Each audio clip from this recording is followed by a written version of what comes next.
Here we go again. For the record, You've Got Mails does not condone in any way, shape, or form incest. And just to get it out of the way, since these movies take us to very weird places apparently, we also don't condone necrophilia, pedophilia, fascism, Scientology, most things that Stanley Kubrick did, abuse of power, and any Toy Story movie after the second one. I think that should keep us covered for a while. Welcome to You've Got Mails. CJ, just the other day, you said, Jason, why can't they make a Love Actually with 10 times the star power and none of the likability? And God damn it, have I got a movie for you. Welcome to You've Got Mails, everybody. I'm Jason, I'm here with CJ, and he is fired up for this one. I can tell, he's excited. You know what I'm fired up about? What are you fired up? I watched this movie 3 days ago. Yeah. I don't remember a fucking thing about it. Like, this movie, I had to go watch the trailer today to be like, that's right, Bradley Cooper was in this fucking movie. Well, let me tell you something. I watched this movie 3 hours ago, and I don't remember shit about this movie. So I'm going to be relying heavily on my notes here, and we're going to see what we can do to dissect this. I'm pretty sure at the end credits, Will Smith walked out with that little flasher thing and just got me. It's not a good movie. It's not a memorable movie. I'm burying the lead. Fuck this movie. Let's get into it. 2009's He's Just Not That Into You. What is this movie about, CJ? This would probably be the most man-hating movie that I think we've seen so far. But also unjustly so at some points. I did so little research on this movie, I'm going to be honest with you, but I'd like to... who wrote this movie? I feel like this had to have been written by men because the female characters are just so awful. There's not a likable... I won't say there's not a likable person. There's one likable couple in this movie. Everyone else can go right to hell. But we'll get into that. I already know who you're going to say. Yeah, and I'm surprised that I'm going to say it, but I'm going to say it at some point. We'll get into it. So this movie follows the lives of... It's basically a Love Actually clone. I mean, this was, at the time, Love Actually came out, and then all these, Valentine's Day, which we've done already. This movie, New Year's, Mother's Day, New Year's Eve, whatever. Like, just all these, intertwined love stories, relationship stories. I wouldn't even call them love stories. But this one... if you just name this cast off, holy shit. This cast is impressive. At one point, there are 3 women in the same room. Their real lives' names are Jennifer. Jennifer, yeah. Jennifer. I ended it with a bottle of gin. Jennifer Goodwin, who I thought she was the girl from House, and she's not. I don't know who. No, she's the girl from Once Upon a Time. Never saw it. And the star of this movie? I would say so. I think she's the main romance. So the movie starts out, her character's name is Gigi. The movie starts out with a bit of a flashback to her as a young girl, getting bullied by a boy in a playground. And she kind of says, this is where the big mistake was made. This is what all women are told. He's picking on you because he likes you. So now, as they grow up, all women just assume that, if a guy doesn't talk to you or doesn't call you, it's not because he doesn't like you. There's some other reason behind it. You're not the problem. Of course he's into you. Yeah, I've said this before. I've had the shit kicked out of me by women a few times in my life. I can guarantee it, not a single one of them had a secret crush on me. Your grade school bully is probably at home listening to this, just pining over you. Just pictures of you on the wall. No, she's probably trying to reset the broken finger she broke on my jawline. It probably still cracks every time she makes a fist. Well, we get this montage of women all over the world. I mean, those things like, oh, he probably lost your number, or he's not ready for you. You're too advanced for him. You're not emotionally ready. And what they're trying to say here, I guess, in a through line of this movie is, you hear about these times where maybe a guy did lose the number and it was meant to be, and he eventually finds you. But most of the time, that's the exception to the rule, not the rule. Where if a guy's not that into you, he really is just not that into you. Guys suck. But, from the flashback and this montage of all these women kind of trying to puff each other up about why the guy's not interested in them or why the guy's not contacting them, we cut to a scene where Gigi and a guy on a date. And we're going to get quite a few repeat offenders on this episode. I think there's more people in this movie that have been past movies we've done. I mean, this is like a who's who of romance. Yeah, well, because they cast Hollywood. All of it. All of Hollywood. All in one shot. But Gigi is on a date with Kevin Connolly, of Entourage fame, and also that one guy from The Notebook who died in the war and didn't Yeah. get his due. I forget his Actually, name. probably the only good character in the Notebook. Yeah, well, he's not a good character in this. No.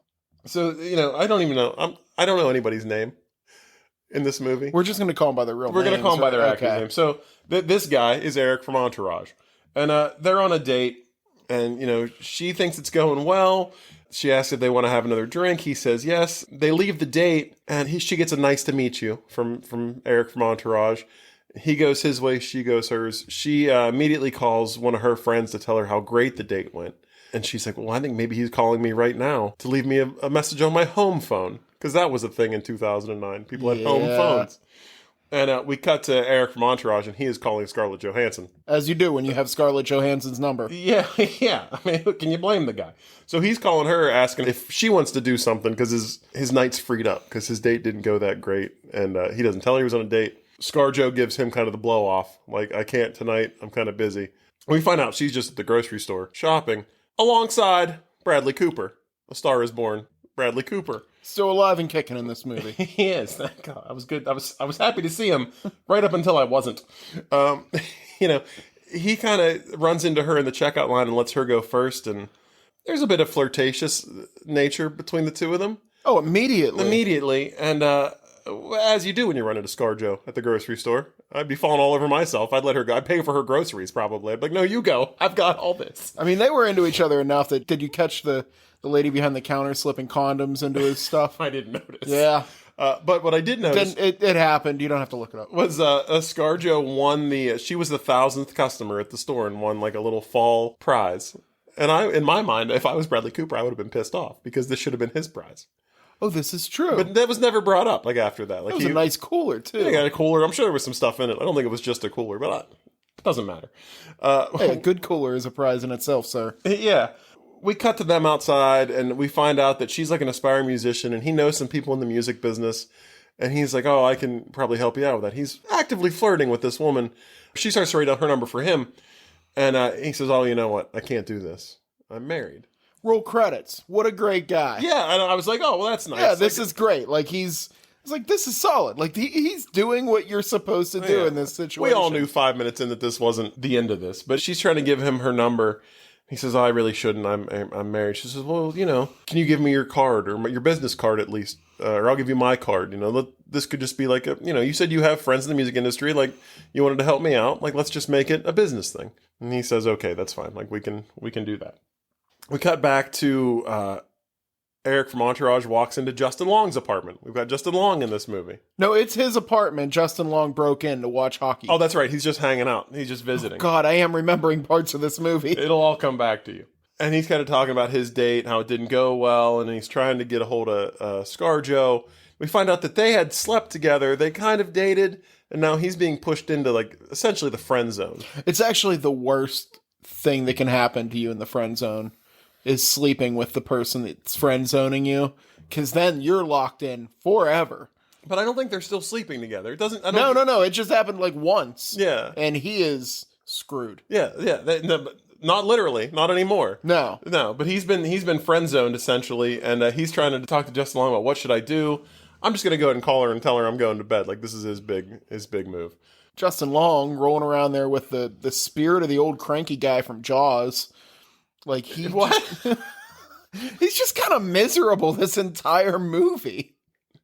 See, I like Justin Long in this. Of all the people, like, Yeah? I feel like they make him out to be a bad guy for most of this movie, but He's like the love cynic. I don't think he's done anything wrong, though. Like, for as much shit as he gets in this movie, he never really did anything wrong. We can talk about He it. does enslave a girl for an entire party. That's not his fault. We'll get to the part. All right. That's not his fault. Oh, this is already getting us divided. Yeah. I thought we'd have been asleep by now in this podcast, so I'm happy. It's not his fault. We cut to our next couple, Affleck and Aniston. There you go. Star power, actual credible actors. Yes. Really fucking excited for these two. Yeah. We get a little bit of backstory on their relationship. They've been together for like 7-10 years. Is the gist I get. I think she says 7 at one point. 7. Okay. But not married, and he doesn't believe in marriage. He's been upfront about this the entire time. He has, and he loves this woman. It's not a matter of like not wanting to commit. Like, he's committed to her. They've been together for 7 years. He just doesn't believe in the act of marriage. There is not a point in this movie in which he even looks the opposite way of her. No, he's actually the fucking nicest person in this whole movie. Yeah, he is the top guy. Spoiler alert, this is the couple I was rooting for the entire time. Yeah, you're voting for Ben Affleck. I know, which is weird. How's your mother? Ain't gonna see you at the fucking altar. I couldn't believe that Affleck, of all people, was the guy that wasn't the asshole. But he kind of deflects and just says, marriage is unnatural. It's going against the natural order of things. And it just kind of says, I don't... One of those guys. Yeah, one of those guys, which is fine. Some people don't believe in marriage. If you really want to get married and you're with a guy who doesn't believe in marriage, maybe it's not going to work out. But that's not on him. He's been upfront the entire time. He's been actually very vocal and upfront with his feelings. Still a great guy. Her family loves him. Everything. Yeah. We cut to Jennifer Goodwin, Gigi's character, and Jennifer Connelly. Another great actress. Yeah. Star power out the wazoo. We find out that, we don't know how anyone knows anybody in this. It's exactly like Love Actually or Valentine's Day. All these people are interconnected, but no one really knows how they know each other. And we find out that Eric from Entourage actually sold Jennifer Connelly and her husband their house. So they set her up with their real estate agent. And they've all become friends from this. Who has? Wait. No. No? Who knows? Well, I don't know. I don't know. Who knows who? I don't think the real estate agent ever hangs out with Jennifer Connelly aside from selling them the house. Oh, you're right. Okay. Yeah. Okay. But they just met him and thought he was a nice young man and thought, we have a friend that you'd be perfect for. And set him up with Gigi. And they're kind of talking well, he hasn't called me back. He said it was a nice date. They're kind of dissecting the verbiage used, nice to meet you, or not, it was nice to meet you and all this stuff. Just what you do after a date. I mean, we've been there. You have the date and then, if you had a good time, maybe you reach out right after. Is this she wants to see me again hand job, or is this, Jesus. Is this a please get out of the car hand job? Who knows, really? What the fuck? So she's waiting for this guy to call and he hasn't called. I realized today that I got family that listens to this. I do too. That's why I don't know what to say in this scenario. You're putting me on the spot here. But there was a nice date hand job and the get out of the car hand job. It's kind of like pizza. There's never bad pizza. That's true. It's all delicious. So we cut to a title card. There's a few of these throughout the movie where I guess this movie was based on a book. Yes. So I'm wondering if this was the chapters of the book. And this wasn't even a book with a story. This is a book by a comedian. It's a self-help comedy book, right? Yeah, going through I guess it's a self-help for women written by a male comedian. I don't know. It probably wasn't. Yeah, it was back from when you can get away with that shit. Yeah, but it's kind of Not that we really should. Kind of like dating advice from a man to women. Yes. So the fact that they decided to create characters for this book and make a movie out of it, bit of a weird choice, but we get the first title card and it says, if he's not calling you. And essentially it's just, we get these little vignettes afterwards. Yeah, we get Day Drunk Girl. That was Natasha Leggero. It was comedian. Yeah, I thought she looked familiar. I love her. She was great. And, she tells a little story about a guy not calling her. Then we cut to an office scene where we find out that Jennifer Aniston, Gigi, and Jennifer Connelly, Jen, and Jin all work together at a copywriting place. They're still talking about Eric from Entourage not calling Gigi. And Jennifer Aniston's just call him. Why is this a thing now where we have to wait for men to call us? Giving her decent advice, I thought. Yeah, she said women practically have penises now. In her voicemail. This was a terrible thing to do. So she decides to call Eric from Entourage, gets his voicemail. She has a script written. Yes. And not just a one-page script. She has 2 pages at least written down to leave this guy a voicemail.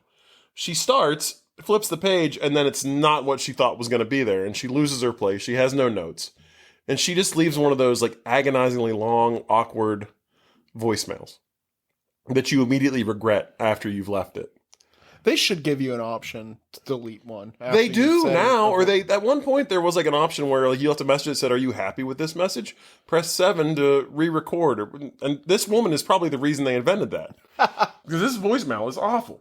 But all of her friends they're all given this bad advice. It's this whole theme in this movie, he's not into you. You just need to accept it. But they're all well, no, it's fine. You do this, do that.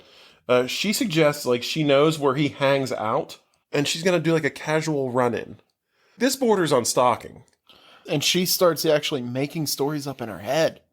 he's asking me to be there or he wants her to be there in some way. This is very stalkery. Well, she kind of lies. So we meet Justin Long's character again. I shouldn't say we meet him, but we see him again at work. He works at this supper club. This is where we're not supposed to like Justin Long. This is the only problem I have with this guy in this whole movie. Is he has a coworker, a female, Busy Phillips, who comes into his office and is essentially like, "Hey, I had a really good time the other night." Implies that they slept together, and he's like, "You know what? It was nice, but I really need you to go back out and work," and kind of shuts it down. You don't sleep with your people under you. It's like as a manager. That's not the worst trope ever. He's the manager of a restaurant and she's the hostess. Like, that is like, you're just ringing the same bell, man. Yeah, you don't shit where you eat. That's the rules. So this is like the one thing I think that they shoehorned into this movie to make you not like Justin Long. And then from there, he's actually pretty stand-up fella, I feel like, for most of the movie. But he works at this supper club. Gigi comes in and she tells the hostess that she's there to meet a guy on a date. Yeah, I mean, she's making this stuff up in her head. She sits down at the bar, tells Justin Long, who's bartending at the time, that she's there to meet a guy, and lets it slip his name. And she doesn't know that Justin Long knows Eric from Entourage. Yeah, like, they're buddies. He breaks into his house to watch hockey. Does. He comes in unannounced, and it's fine. He says, "Oh, you know what? He's not coming here tonight." And she kind of like divulges her whole plan to him about how, you know, she was coming there hoping to run into him because she hadn't heard back from him and that maybe he'd called and she missed it. And Justin Long, just like the one person in this movie that gives the hard truths and like tells you what you need to hear, is kind of like, you know what? He's not going to call you back. This guy is like the Svengali of guys in dating. Like, he will show her the path and tell her, like, this guy is not that into you. If he liked you, he would have called you. He should be running lectures on social engineering. Like, he should be like at one of those incel support groups teaching guys how to be terrible to women. That's how I felt his character was. Who's that guy that, something Tate? Andrew Tate? Oh, yeah. See, I didn't get He gave me those kind of vibes. I didn't get those vibes from Justin Long. I got vibes as this guy was like, this poor girl is kind of delusional. Yeah, I mean, at this point in the movie, he did. Yeah, see, I do like him more as it goes on, but... This part didn't even bother me, because he's willing to say the things that nobody else is going to say.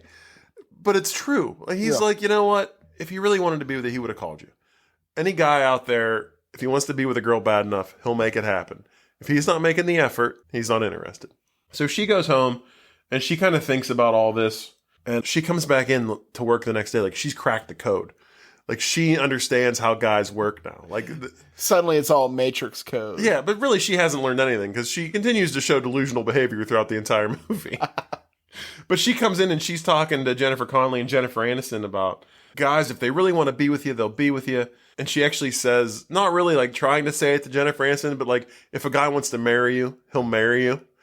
And this kind of triggers her and upsets her. And she's like, oh, no, I'm really sorry. I didn't mean for that to happen. Well, she, like, the whole concept of the movie is that guys really don't like you, and the guys that do like you are an exception to the rule. Yes. So, like, when you actually get what you want out of a guy, that's like magic. Yeah. Any other time, you should just expect that they're going to be awful. Yeah, and she's going over all her past relationships, too, about, like, different guys that, you know, one guy just used her for rides all the time, and he was broke, and she didn't realize, like, that he wasn't really interested, he was just using her. And there was another guy that broke up with her every Friday, she says, just so he could have his weekends free. And I'm like, you kept dating this guy? Like, this was a relationship that you thought was good and was going to work out? But that's what I said, like, the writers of this movie, like, they write all these female characters like they're idiots. Yeah. Like, no real woman is going to put up with that, I wouldn't think. I mean, everybody knows somebody. I don't even think it has to be a woman. Everybody knows somebody who just, like, got stuck in a bad relationship situation, and people were just like, why? Why is he with her? Yeah, why is that's she true. with him? Yeah, that's true. I may have been that guy at one point. Cut to the nail salon. We get another big actor. Also a previous a previous appearance on the show. Drew Barrymore. Yeah. Giving the worst possible advice to Scarlett Johansson I've ever heard in my life. Go and break up a man's marriage. Exactly, yeah. Like, ScarJo is like, oh, I met this guy, and he's super sweet, but he's married. Drew Barrymore's like, well, you know my one friend. Like, he was married to this woman forever, and then, like, found this other woman, and said he'd never felt like he had in his entire life when he met her. Left his wife, and they've been married for 22 years. You should totally go and break up this guy's marriage. What the fuck? It's not good. It's not good. So so she goes ahead and she calls Bradley Cooper, and because she has his number, and she's like, hey, I'm really interested in getting together and talking about my career. Maybe we can get together over coffee. And again, Bradley Cooper being responsible. And he's like, you know what? This isn't really a good idea. I probably shouldn't do this. Like I said, I'm married. Not a great idea. But yet I'm going to keep coming back to look at you. Yeah, well, we don't know that yet. He's going to do more than look at her. We don't know that yet. So ScarJo goes ahead and gives Eric from Entourage a call and goes over to his apartment just to get, like, puffed up. He's like her emotional fluffer. Yeah, exactly. Like, she goes and he tells her how much he likes her and how smart and beautiful he is. He's giving her a foot massage. And then once she gets her little puff on, she leaves and gives him a hug and is just out the door. And like Eric from Entourage, Every Woman starts playing. Yeah. She's just rolling down the street. He's crying in the shower again. Yeah, and he's just like, all right, well, I guess. And he's constantly like thinks that there's a chance for this relationship. So he just keeps on doing the thing. We see Jennifer Aniston come home. Ben Affleck's hanging a painting. Being a super sweet, like, nice guy. Like, just helping out around the house. He could be out Ben Affleck and all over the fucking city. Yeah, but he's not. He's a good guy. And she comes in and she's basically just like, please stop being nice unless you're going to ask me to marry you. And they break up because she wants marriage and he doesn't. So he goes and lives on a boat. As you do. As you do. So my wife dumps me. I'm going to be in a cardboard box. This guy's just like, well, I guess I'll go live on the boat. Yeah. And we get another title card, If He's Not Marrying You. And we get two women talking about... Probably the funniest part of this movie. Yeah, they were great. I believe they're both comedians, but I don't know their names. But I know I've seen them. Yeah. And they're kind of just saying about how, if he's not asking you to marry him, like, he's eventually going to leave. You don't need him. We cut right to Bradley Cooper finally giving in to temptation. He's on the phone with ScarJo. Telling her, like, hey, I'm sorry I didn't call you back for a while, but yeah, let's get together and let's talk about your career. Yeah. And at this point, Jennifer Connelly walks in. And I knew it from the beginning that this is who he's married to. This is our couple. This is our Alan Rickman. See, it caught me off guard. Really? You didn't know that's who it was going to be? Yeah, I did not know. I saw it coming from a mile away. I mean, I can't say that, like, even my blood pressure went up even a little bit. I was just like, okay. This is our Alan Rickman, Emma Thompson couple, right? I'd have been a lot more excited if Alan Rickman walked in, considering he'd been dead like 2 years at this point. If he was married to Bradley Cooper, that would have been a twist that I didn't see coming. My God. Let's make that happen. Yeah, I was just going to sit here in silence for a few minutes watching that one in my head. But that she comes in and talks, and we find out that they're married, and they're renovating their house. She's also asking him if he's been smoking, because apparently he quit smoking, and she's been finding clues around the house. And this is a big no-no for Jennifer Connelly. Her father died of cancer. I'm pretty sure as a former smoker myself, the clue that you've been smoking is that you smell like shit. Like, you smell like a fucking smoker. Absolutely. Yeah. Absolutely. Like, that's the clue. Yeah. But it's because he's jumpy. Like, she walks in and because he just got off the phone with Scarlett Johansson. So yeah, he's jumpy. But that's why she thinks, because whenever he smokes, he gets jumpy, which I've always thought it was the opposite. Like, you're jumpy when you quit smoking. And then when you smoke, you're less jumpy. So we get that little bit. We get to see with Drew Barrymore. So she's like such a small part of this movie. But she's one of the producers. She's one of the producers. Yeah. And like her dating life plays a very small role in this. Like, she basically is just trying to meet guys online, but doesn't actually ever meet them in person or talk to them. Like, yeah, her entire role in this movie is made obsolete like a year later by Tinder. Yes, absolutely. She's doing it on MySpace. Yeah, she's proto-tendering. Yeah. She's on Craigslist trading couches. She also works in what can only be described as a gay stereotype warehouse.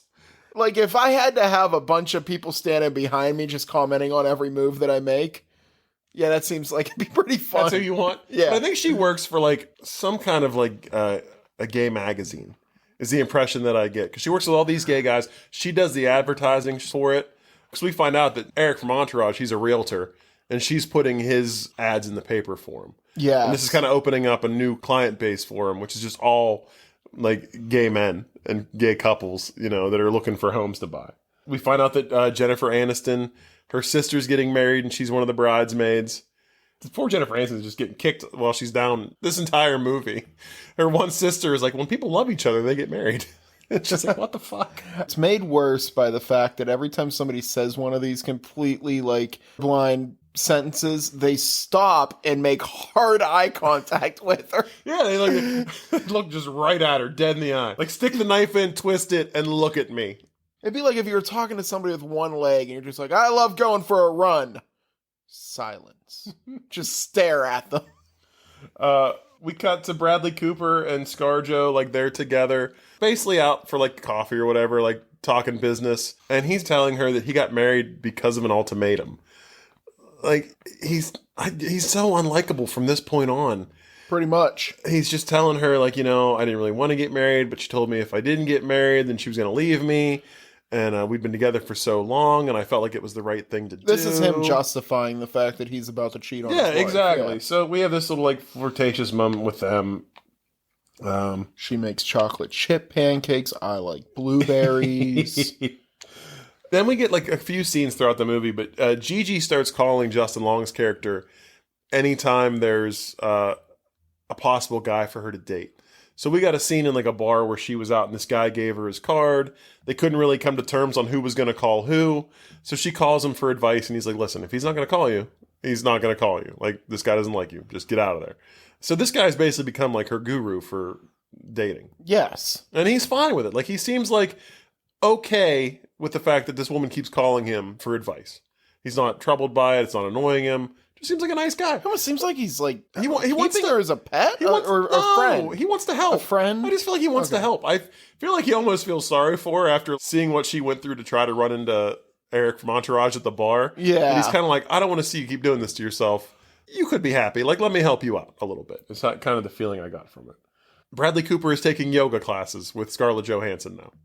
She's a yoga teacher, and he's at her class. And we find out afterwards that, he's like, oh, funny running into you here. And she's like, you knew this was my yoga class. Have you ever done yoga? No, I haven't.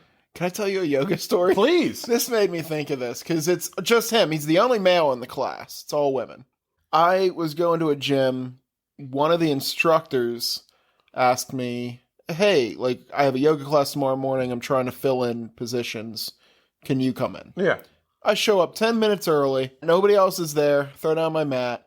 Everybody else comes in. I'm the only man in this entire class. Yeah. So I'm already like, I shouldn't be here. Like, it's just, this is fucking weird. Yeah. I realized I threw my mat down easily 20 feet ahead of everybody else in the class. Oh. I go to pick it up and she's like, no, this is fine. I'm like, okay, let me just point myself at these people. So 5-10 minutes into this yoga class, I don't know, you've seen yoga. You're in some compromised positions. Oh, absolutely. And you are struggling to hold yourself in these positions. Yeah. I just start farting. So I knew it, but I had a feeling. So here's the thing. I'm letting him go, and it is comical. Like, I'm laughing. Then the women that are a few feet behind me, all wonderful young ladies, they start farting too. Really? Well, I mean, like the gym class we were doing, the high intensity, all that shit. Everybody's just loaded up on protein powders. I learned that day that, like, yoga's not for me. But also, like, if you wanted to, going off of our conversation a week or two ago, you want to start farting in front of people, yoga, Just man. take a yoga class. At least that one, for me, people were letting it rip the entire time. Maybe get into like a hot yoga where all everything's shut up and the temperature's turned way up and everybody's just And then farting away. about 2 years later, somebody talked me into going to a yoga class again. Yeah. This one, loud music the whole time. Well, that's smart. Yeah, it wasn't like AC/DC, but they kept And music a lot of going, fans wind on. chimes, fans, all that shit. Yeah. And I was like, this makes sense Yeah. because people were just busting You ass just the know entire time. everybody's just farting the entire time. Yeah, namaste. so after fart class ends, Bradley Cooper and ScarJo decide to go swimming at this gym they're at, and they go into this pool, and basically, She lays it on thick. yeah, and like Bradley Cooper just kind of like he excuses himself to be friends with her, like he is like, you know He what? knows. This is flirting. He's like, I should be allowed to like have a very attractive hot friend. Like, why not? Why not me? And they shake on it. And then I've got a perfectly good Jennifer Connelly at home. Yeah. But I want to come out and meet you. So they shake on being friends, and then she immediately gets naked and like jumps in the pool. And she invites him in and he refuses to get in. So he's still trying to not give in to temptation to a degree. He shouldn't be there in the first place. He comes home from the gym and the yoga and the swimming. And Jennifer Connelly is like, you smell weird. You smell funny. And now that I know what yoga class is all about, I kind of get it. Yeah. Like he probably just smelled like a bunch of strange farts. If he came home smelling like fucking homeless ass, should have been like, were you at yoga? But again, she found like a little ashtray outside where the worker's been working with some cigarette butts in it. And she confronts him again about smoking, and he again denies it. And a classy move, blames it on all the undocumented workers they have around the house. Literally says, we have like 50 undocumented workers. Yeah, and I'm like, wow, you are the most unlikable person. Everyone in this movie.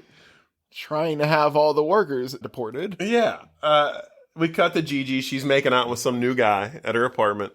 And the guy tells her that he's going to be leaving town in a day. And he's going to be kind of off the grid for a bit. So she might not hear from him right away.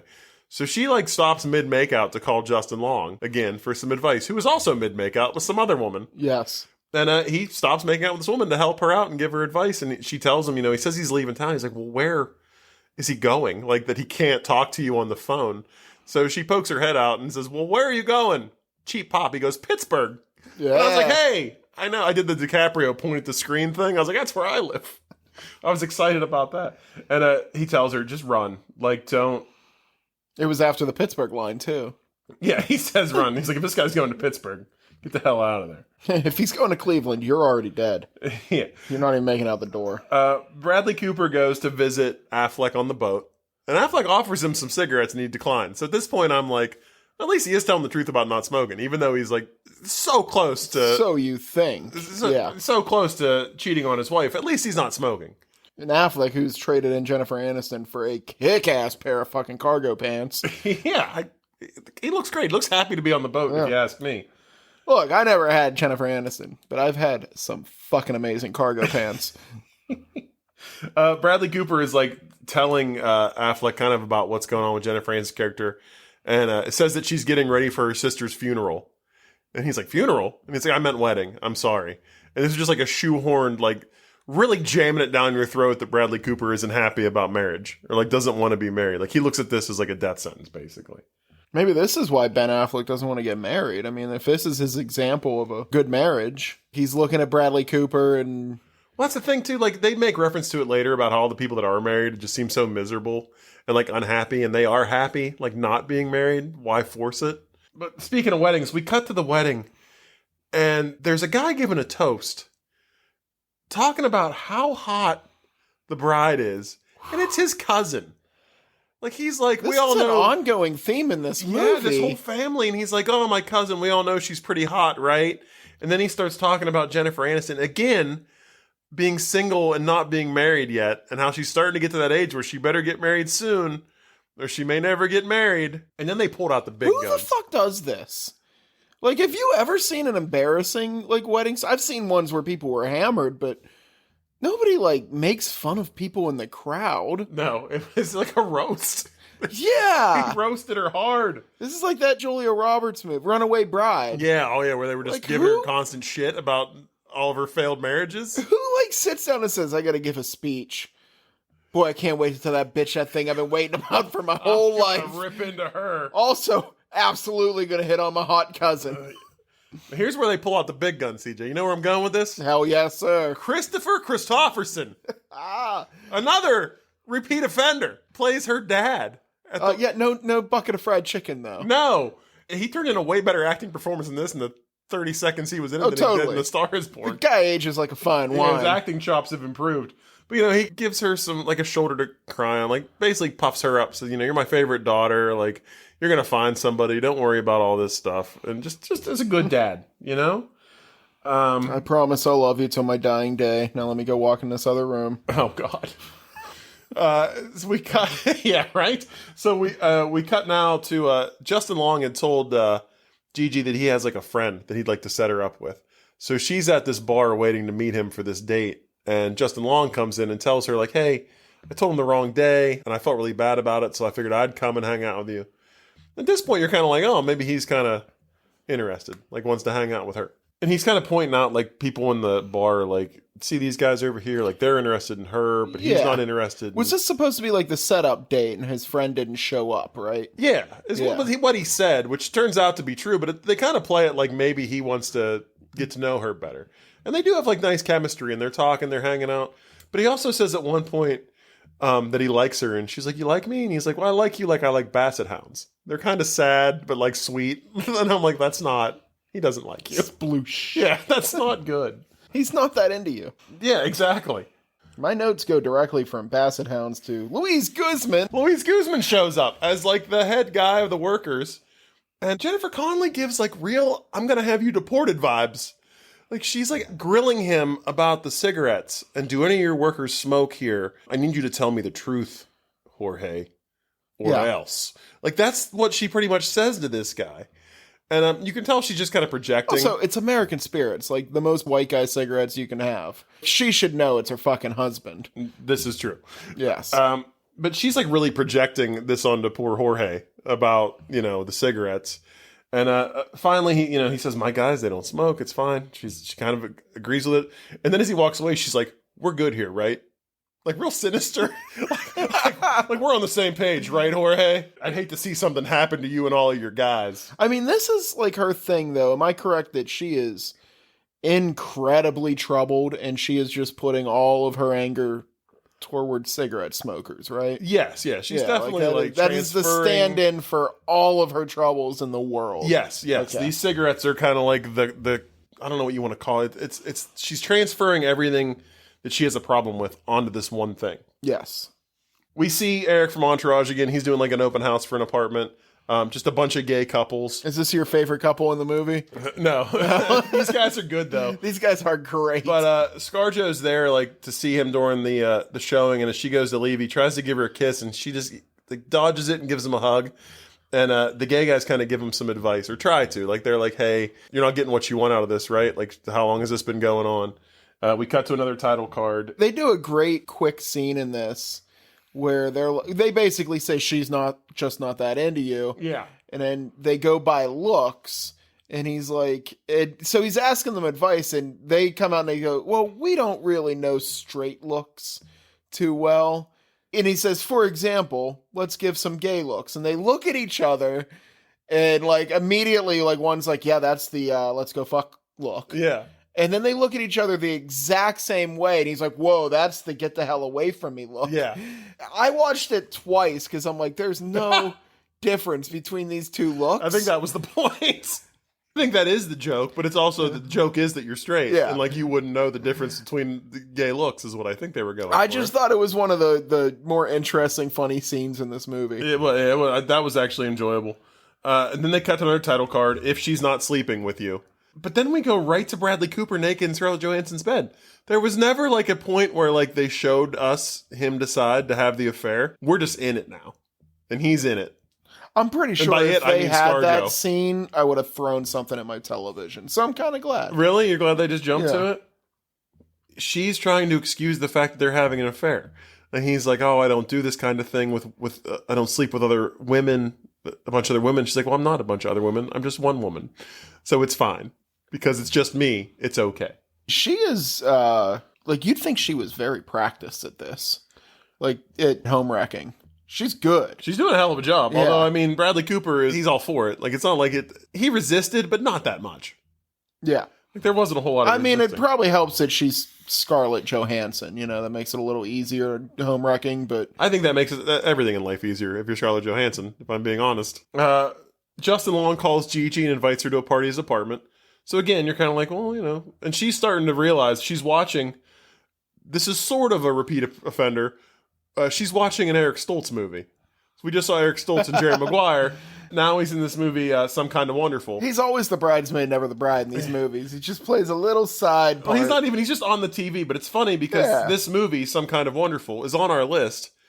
And I just recently added it because I was watching something else for the podcast.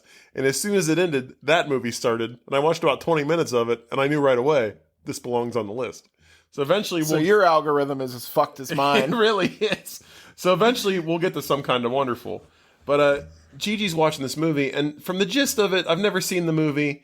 But it's one of those 80s movies where the guy's interested in the wrong girl for him, but he has a best friend who's a girl who's actually in love with him, and they end up together. She's slightly tomboyish. Yeah, exactly. Yeah. Exactly. But Gigi watches this movie and she starts to put it all together and she goes, I think she thinks that she's Eric Stoltz because she wanted to date Eric, the other guy, but she has this friend who's helping her out with her dating life, but in actuality is in love with her. So she puts it together in her head that Justin Long wants to be with her, and that's why he's been helping her out with all this stuff. We cut to Bradley Cooper and Jennifer Connelly in a Home Depot, and they're arguing about laminate flooring. We've all been there. But again, Jennifer Connelly is like projecting what she's really angry about onto something else.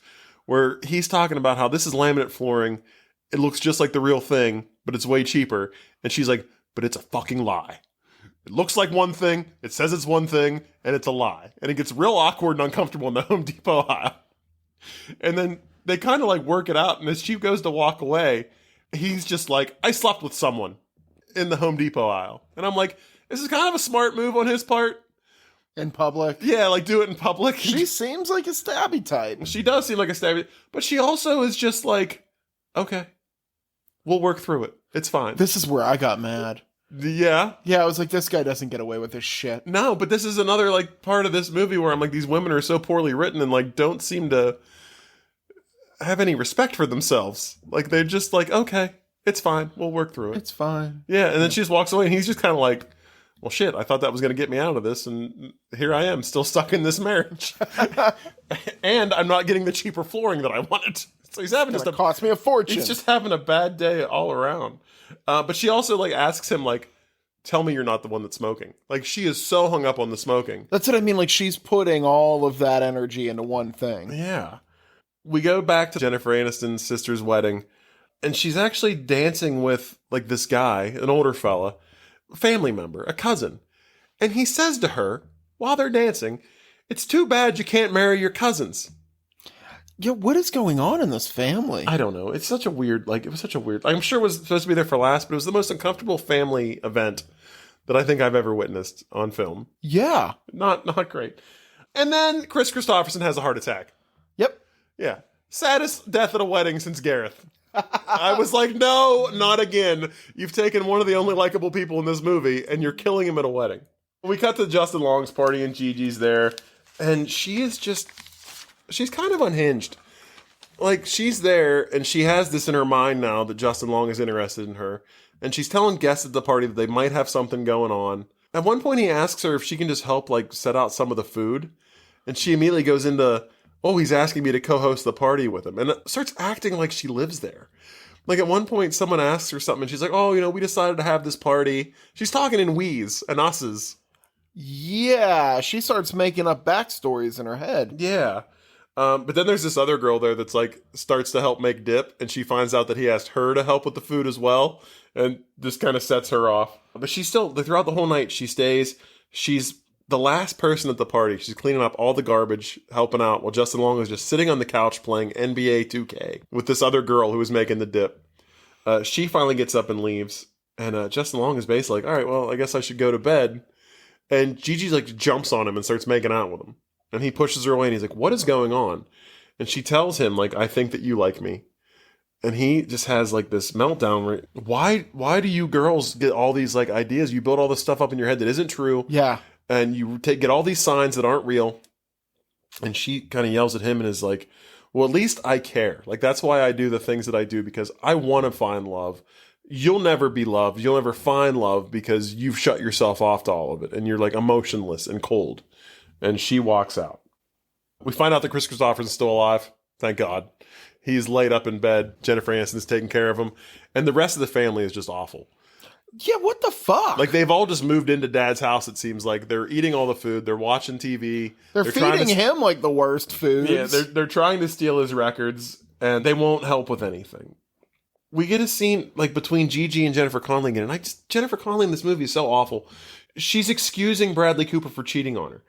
She says that he was brave for admitting it, which is crazy to me. And then she says that it's her fault because they don't have sex anymore.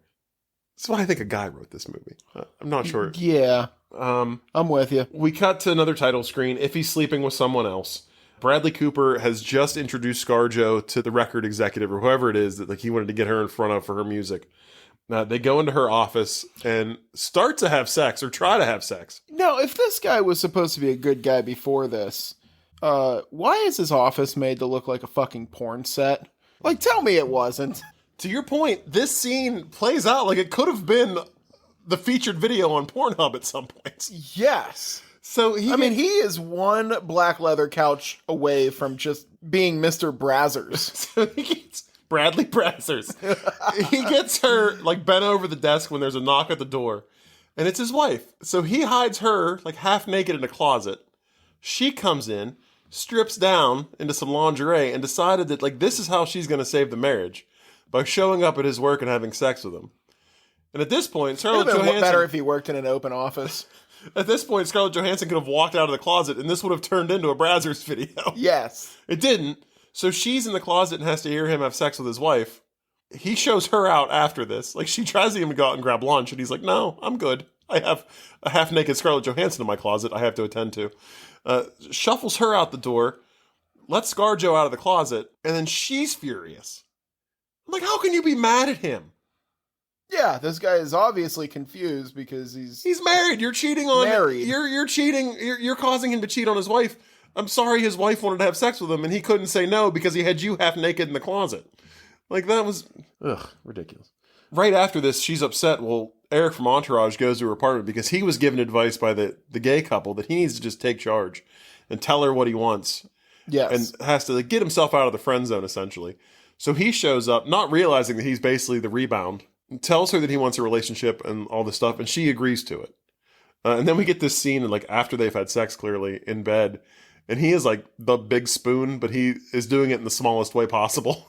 Like, he's got one leg, like, thrown up over her. I don't know, man. If somebody big spooned me like that, I would probably have to call the police. Like, she did not look safe. Yeah, she has this look of, like, dread on her face now. Was in a moment of weakness and decided to tell this guy that she would date him, and already does not want to date this guy. We get another scene of Jennifer Aniston just dealing with all the horrible people at her house. Like, she asks all the guys if they gone grocery shopping. They're like, no, we ordered takeout. And she's like, yeah, but what about like food for my fucking dad who's had a heart attack and is upstairs? She goes into the kitchen and there's Affleck. What a goddamn saint. This guy is Doing dishes. Just did dishes. He went and grocery shopped. Turns around, he's like, how's your father? Yeah, he does all this good stuff. And like, she's clearly touched by it. He came, even though he wasn't asked, like he heard what was going on. And he's like trying to help out. Because he does. He loves her. He cares about her. This is your favorite relationship. Yeah, isn't it? absolutely. These are the only two in this movie that should end up together. 100%. Oh, for sure. We cut to Jennifer Connelly. She's cleaning up around the house. She goes to pick up some of Bradley Cooper's clothes, and a pack of American Spirit cigarettes fall out. It'd have been better if she burned that whole fucking house down after that. And this is where she just snaps. Like, she starts throwing all of his clothes down over the stairs into like the entryway of the house. She smashes a mirror. Like, this was the breaking point. Not the fact that you were sleeping with someone else. Because, I mean, I guess, like, at least he was honest about that. Like, he came out and told her, but he's been lying about the cigarettes for the entirety of the movie. Aniston shows up at the boat, and her and Affleck get back together. It's very sweet. He tells her, you know, that I love you. I'm just not going to marry you. And she says, that's fine. Like, just as long as you're committed to me, like, I'm happy. And you get rid of the cargo pants. Yeah, and she doesn't like his pants for some reason. They're fine pants. Wonderful pants. They're the Aniston of pants. Eric from Entourage takes Scarlett Johansson to like this apartment that he wants to buy, or this house that he wants to buy for them. Moving way too fast. Like, he's like already calm the hell down. He's already like, man. I want to buy this house and I want you to maybe move in with me at some point. And at least she's like, no, I can't. Like, this isn't for me. They break up essentially, but he takes it really well. He even says, he's like, can we just go back to when we were sleeping together and this whole relationship thing wasn't an issue? And she gives him a hug. Like, it's sweet, but you can tell, like, that's not going to happen either. Like, no. They're done. Bradley Cooper comes home. All of his clothes are folded up on the steps at the entryway with a carton of cigarettes and a note. It says, knock yourself out. I want a divorce. So he's done. He's out. Good for him. Yeah. Gigi goes on a date with Bill, Justin Long's friend who he tried to set her up with earlier. Yeah, gave him the wrong date. She thought was imaginary up until this point. Yeah, so they finally go on a date, and he drops her off at the apartment. And it seems like a nice guy. Seems like they had a good time. Seems like he's interested in calling her back. Seemed like this movie could start over again right here because she's just not that into him. Well, I felt like she was too. Like, I felt like all signs pointed to these two could be a happy couple together. He leaves and says he'll call her 2 seconds later, there's a knock on the door, and it's Justin Long. And all I could imagine was the weird interaction between the two of them as he was leaving and Justin Long was coming, because they had to have passed each other on the stairs. Yeah, these are like buddies. Yeah. Like he says, they're like good friends. Yeah, so he basically, I'm tagging you out. I'm taking over here. So he goes up, knocks on the door. He's had an epiphany. Like, he does love her. He's shut himself off from love for so long and been so cynical that he didn't know what it felt like to fall for someone. You fucking know. Like, you know if you love somebody. It's also like fucking 25. Like, where's all this experience coming from? Yeah, it's just it's dumb. And she's like trying to talk and explain herself to him, and he just like grabs her and kisses her. And it's basically like, let me just kiss you to shut you up, and we'll be in love now. Which I didn't care for. Well, you really read that moment in a way, didn't you? It's what it was. Like, there was no, like, she was like still trying to explain to him like all the things he did that were shitty, and he was just like, nope. Just gonna stick my tongue in your mouth. You can shut up right now, because we're gonna be together, okay? So, blah, blah, blah, blah. Just tongue in the mouth. Then we get like a scene of Drew Barrymore's character at like a little outside cafe, and she's looking in the ads, and she sees Eric from Entourage's like realty ad that she put in there. Then looks across the cafe and sees that he's actually there. So they meet up, and like it's obviously they're gonna end up being a couple now. So we're just tying up all the loose ends at this point. And then they went and they actually ruined the best relationship of this movie. Yeah, by him giving in. Yeah, like Well, not even giving in, but him like completely changing who he is. Yeah, so Affleck and Aniston are moving all his stuff back into the apartment, and she's like picking up a pile of his clothes, and a wedding ring falls out. Oh, it's the cargo pants. It's the cargo pants. Yeah. And he proposes. And maybe this was just his way to keep the pants. That's what I'm thinking. Like, he was like, I love these pants too much. He's clever. Like, Batman is the smartest man on earth. I'm going to ask her to marry me. Because now these pants have a special meaning. Because the wedding ring was in them. They're dope pants. He's fucking brilliant. I didn't even think about that. Then there's a scene of them getting married on the boat. Chris Christopherson's there, still alive, looks healthy. That's great. He's standing. I was happy to see him. Now we get to see him in more movies on our list, like Blade and Blade 2. then we get to see like where all these terrible people are. Like, we see Scarlett Johansson like singing in like a nightclub, looking all sad. Is this where it goes into the weird documentary? No, footage? there's more. Like, they kept adding. This movie's 2 hours and 9 minutes. It didn't need to be this long. This is like the end of that last Lord of the Rings movie, Yeah, where they just have 30 endings, one after another. So they do like a little montage where you see like Bradley Cooper checking out at the same grocery store where he met Scarlett Johansson, and there's another attractive girl in front of him. So you imagine he's going to start hitting on this woman. He's just become like this guy who's just going to hit on girls at the grocery store. We see Scarlett Johansson singing sadly in a nightclub. We see Jennifer Connelly kind of like putting her life back together. We just see all these people doing their shit. Then the credits roll, and then they have like a weird documentary thing where like they're interviewing these people in character. Yeah, about their relationships, and like nothing, it's not worth discussing. Like, nothing was said that was like all that amazing. No. It just shows like who's together and who's not. In this movie? It's just not that into it. And then one last fuck you to Bradley Cooper. He's just like, so what is it you miss about marriage? And he's like, have you ever been married? I don't miss a goddamn thing. Basically, like, he just fucking hates marriage. And that's that movie. I wasn't that into this movie either. Yeah. Would you like to give it any roses or anything? Grand gestures, flowers? I had this one crazy thought during this movie. There was a point before you get married, at least in the state of Pennsylvania, where you have to take your betrothed down to the courthouse, fill out some paperwork, and prove that you're not related to each other. This is real. Like, you have to do this.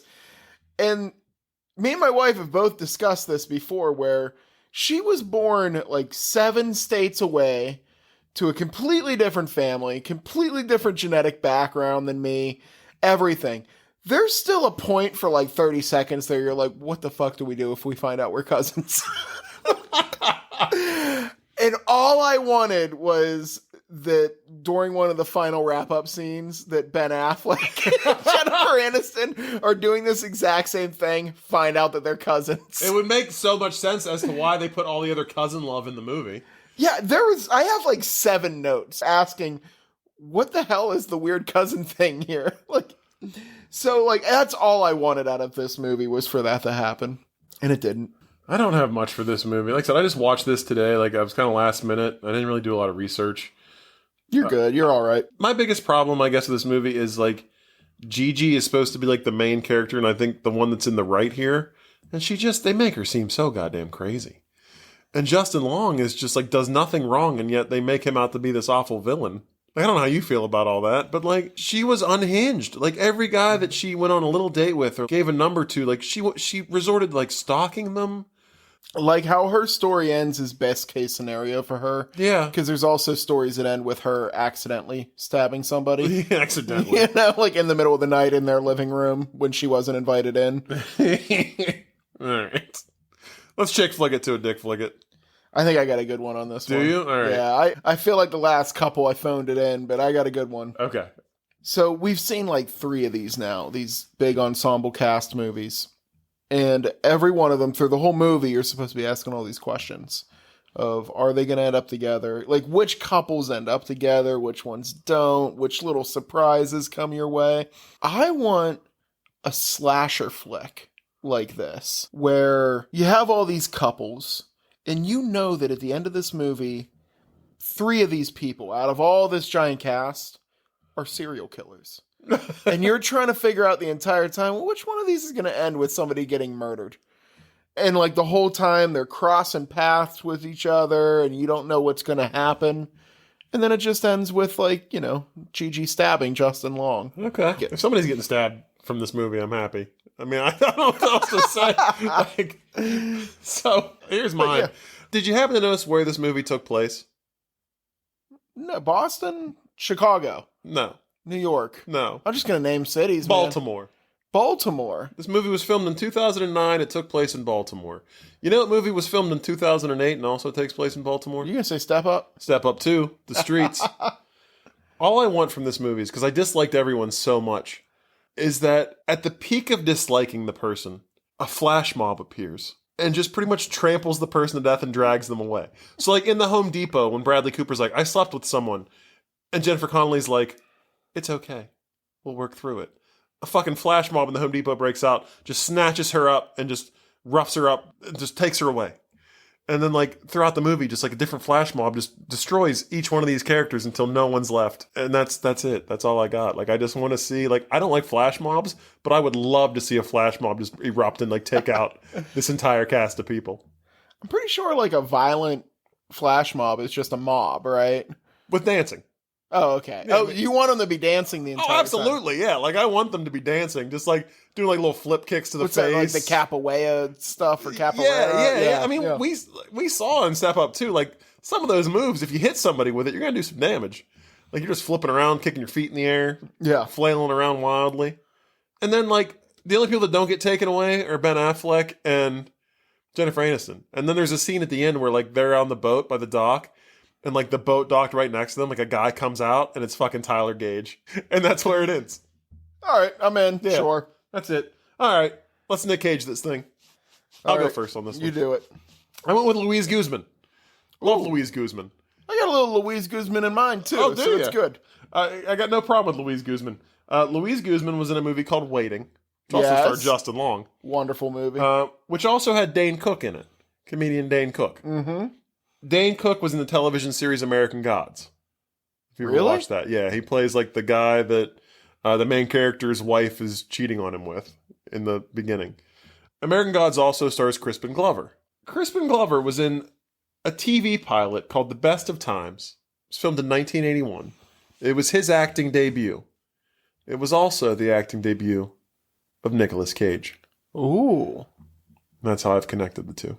I gotta watch American Gods, apparently. It was pretty good. Yeah. It was not a bad series. I went, also Louise Guzman, I wanted their, you know how they had all these little button-on scenes at the end? The Yeah. ones where I want everybody to get murdered in. Mm-hmm. And you want everybody to get murdered in. I wanted another little button-on scene that just shows in the backyard all the undocumented workers kind of standing around like a lunch break. Yeah. And there, in the center of this circle, kind of holding court with Louise Guzman, Nicolas Cage, full Spanish. They don't even use subtitles. These guys are just enthralled. They're laughing at him. And him and Louise Guzman are just puffing away on these cigarettes and putting them out in that little tinfoil ashtray. I love it. That's where I want him in this movie. Okay. I like it. Let's rate this thing. 1.5?